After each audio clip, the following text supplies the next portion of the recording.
Hello everyone, this Anjali Singh and आज के इस लेक्चर में हम लोग डिस्कस करेंगे डू व्हाइल लूप के बारे में। जैसा कि हम लोगों ने इससे पहले वाले लेक्चर्स में डिस्कस किया for loop and while loop, तो हमारे थर्ड लूप है जो कि डू व्हाइल लूप है, इसके बारे में डिस्कस करेंगे हम लोग। ओके, तो देखते हैं हमारा डू व्हाइल लूप क्या होता है। जैसा कि ये सी में यूज होने वाला तीसरा लास्ट लूप है। ओके, इसमें भी अन्य लूप की तरीके से ही तीनों स्टेटमेंट्स की ज़रूरत होती है। जैसे कि फॉर लूप में हमारे 3 स्टेटमेंट्स की ज़रूरत हुआ करती थी, ऐसे हमारे डू व्हाइल लूप में भी बहुत से स्टेटमेंट की मीन्स 3 स्टेटमेंट्स की ज़रूरत होती है। ओके, यानी लूप में वेरिएबल का फर्स्ट मान एंड लास्ट मान व स्टेप साइज इस लूप की विशेषता ये है, चेक होने वाली कंडीशन लूप के लास्ट में चेक होती है। मतलब कि इसमें जो कंडीशन चेक होती है हमारी, वो लूप के लास्ट में चेक होती है, ना कि फर्स्ट में। ओके, यानी जब हमें ऐसी ज़रूरत हो कि प्रोग्राम में लूप के स्टेटमेंट या स्टेटमेंट ब्लॉक का एग्जीक्यूशन कम से कम एक बार तो करना ही हो, तब हम इस लूप का यूज करते हैं। इस लूप का सिंटैक्स देखते हैं। जैसे कि हमारा ये सिंटैक्स लिखा हुआ है, इसमें क्या हुआ है हमारे, पहले तो इसमें स्टार्टिंग डू लूप से हुई है, मीन्स डू व्हाइल लूप से। ओके, इस लूप की स्टार्टिंग डू कीवर्ड से होती है और स्टेटमेंट ब्लॉक के बाद एक मिडिल ब्रैकेट लगता है जो कि ये लगा हुआ है हमारा ये। ओके, फिर उसके बाद मिडिल ब्रैकेट्स बंद करने के बाद व्हाइल कंडीशन दी जाती है जो कि हमारे ये दिया गया है व्हाइल एक्सप्रेशन। ओके, पहले स्टार्टिंग में क्या होता है, पहले डू कीवर्ड्स लिखते हैं, उसके बाद मिडिल ब्रैकेट लगाते हैं और उसके बाद व्हाइल की कंडीशन दी जाती है। साथ ही यही एक लूप है जिसमें व्हाइल की कंडीशन ब्रैकेट के बाद सेमीकोलन का यूज किया जाता है। जैसे कि हमारा ये किया गया है सेमीकोलन का यूज, एक यही कंडीशन है जिसमें हम लोग सेमीकोलन का यूज करते हैं, बट व्हाइल लूप में हम लोग सेमीकोलन का यूज नहीं करते थे। ओके, डू के बाद कोई भी कोलन या सेमीकोलन का यूज नहीं होता है, जैसा कि हम लोग ने डू के बाद यहाँ पे मिडिल ब्रैकेट का यूज किया था, इसके बाद कोई भी सेमीकोलन या कोलन का यूज नहीं होता है।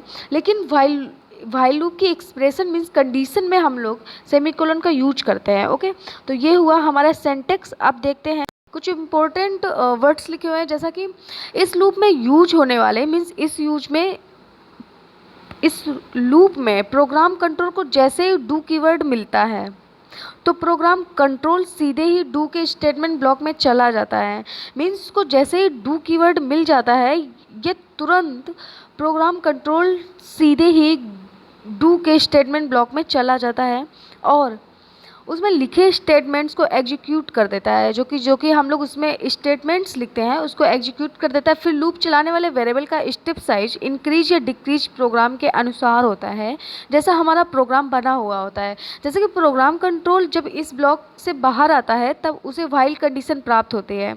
यहाँ यदि कंडीशन सत्य होती है मीन्स ट्रू होती है तो प्रोग्राम कंट्रोल डू से वापस स्टेटमेंट का एग्जीक्यूशन करता है, और अगर कंडीशन हमारी फॉल्स होती है तो प्रोग्राम कंट्रोल लूप को वापस इटरेट नहीं करता है बल्कि सीधे ही स्टेटमेंट 1 पर चला जाता है, जैसे कि हमारा था। ओके, अगर हमारी कंडीशन फॉल्स होती है तो हमारी स्टेटमेंट 1 पर चला जाता है हमारा प्रोग्राम सीधे। ओके, एंड जैसे कि हम लोग इस सिंटैक्स इस फ्लो चार्ट में देख सकते हैं। ओके, फ्लो चार्ट है हमारा ये, इसमें देख सकते हैं पहले क्या हुआ, हमारे डू कंडीशन आई, उसके बाद हम लोगों ने ये क्या स्टेटमेंट ब्रेक कंटिन्यू। ओके, इसमें क्या हुआ, एंड में कंडीशन है, व्हाइल आई पास हुआ, कंडीशन चेक हुई। ओके, अगर हमारी कंडीशन फॉल्स होती है तो ये सीधे स्टेटमेंट हमारा 1 में चला जाता है। अगर कंडीशन ट्रू होती है ओके तो हमारा प्रोग्राम एग्जीक्यूट हो जाता है, कंट्रोल डू से वापस स्टेटमेंट का एग्जीक्यूट कर देता है। ओके, जैसा कि इस हमारे चार्ट में दिखाया गया है, इससे आप समझ सकते हैं। जैसे कि हम लोग डू व्हाइल लूप का एक प्रोग्राम देखते हैं, we are going to print a table of number 2 using do while loop. Means इसमें हम लोगों को 2 नंबर यूज करके एक टेबल बनाना है डू व्हाइल लूप की। ओके, तो इसको कैसे बनाते हैं हम लोग देखते हैं। हम लोगों ने क्या किया है, इसमें टेबल प्रिंट करानी है हम लोगों को। ओके, तो इसमें क्या किया है, पहले हम लोगों ने हेडर फाइल का यूज किया है hatch include stdio.h and 2 header files का यूज किया है हैच इंक्लूड conio.h। ओके, उसके बाद इंट मैन लिया है, इंट नम की वैल्यू 1 दी है। Okay, initialisation the variable do while loop, initialise किया लूप, उसके बाद डू लिया है ओनली, कोई भी सेमीकोलन नहीं। उसके बाद प्रिंटफ में percentage D new line and 2 into num किया है, num plus plus increment operation, इसमें क्या किया, while num is less than equal to 10 return 0। इसको कैसे हम लोगों ने किया है, इसमें क्या किया है, पहले टेबल प्रिंट होगा, मतलब कि इसमें पहले तो बात है टेबल प्रिंट होगा, लेकिन इसमें एक बार प्रिंटफ स्टेटमेंट एग्जीक्यूट हो जाएगा, बाद में इनिशियलाइजिंग और कंडीशन चेक होगा। मतलब कि हमारी एक बार प्रिंटफ स्टेटमेंट एग्जीक्यूट हो जाता है।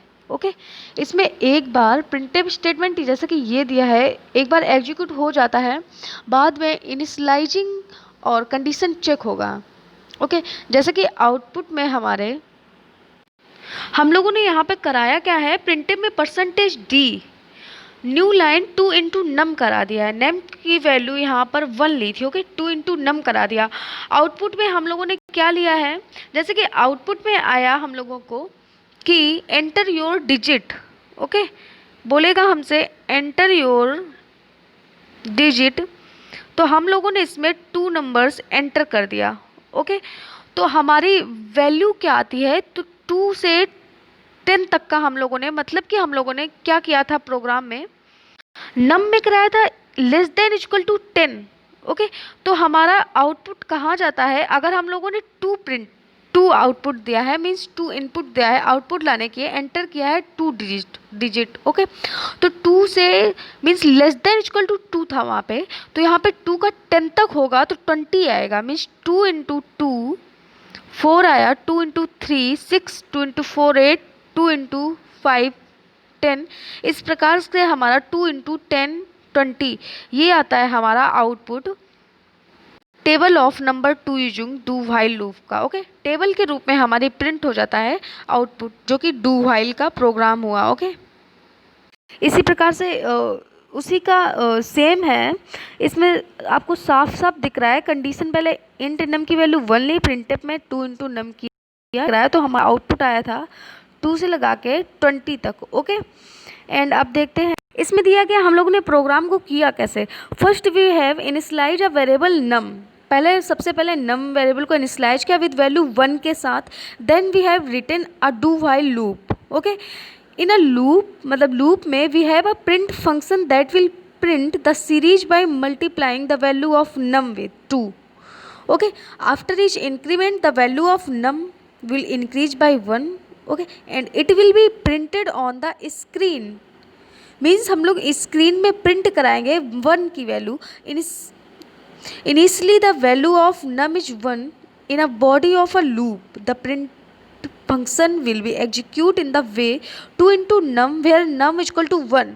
मतलब कि 2 इंटू नम एक कंडीशन दी थी, जहाँ पे दिया था, जहाँ पर नम की वैल्यू 1 दी थी, then 2 into 1 is equal to 2। जैसे कि हम लोगों ने भी बात की थी आगे कि नम की वैल्यू हमारी 2 दी हुई थी, तो 2 एंड 1 इक्वल टू 2 हो गया। Okay, hence the value 2 will be printed, this will go on until the value of num. Okay, and becomes 10 after the loop becomes 10 after that loop will be terminated and a statement which are immediately after the loop while be। जैसा कि हम लोगों की इसमें आई थी 2 into 1 करने में value 2 आई थी, तो उसमें लिखा था कि उसमें दिया था हमारी नम मीन्स उसमें दिया था लेस देन इक्वल टू 10, तो 2 का हम लोगों ने 10 तक मल्टीप्लाई किया, तो हमारी 2 की एक टेबल प्रिंट हुई जो कि 2 से लगा के 20 तक टेबल प्रिंट हुई थी। 2 4 6 8 10 12 40 60 80 20, जो कि ये हमारी टेबल प्रिंट हुई थी आउटपुट में। ओके, तो इस प्रकार से हमारा हुआ डू व्हाइल का प्रोग्राम। ओके, तो डिस्कस किया हम लोगों ने डू व्हाइल को। Thank you.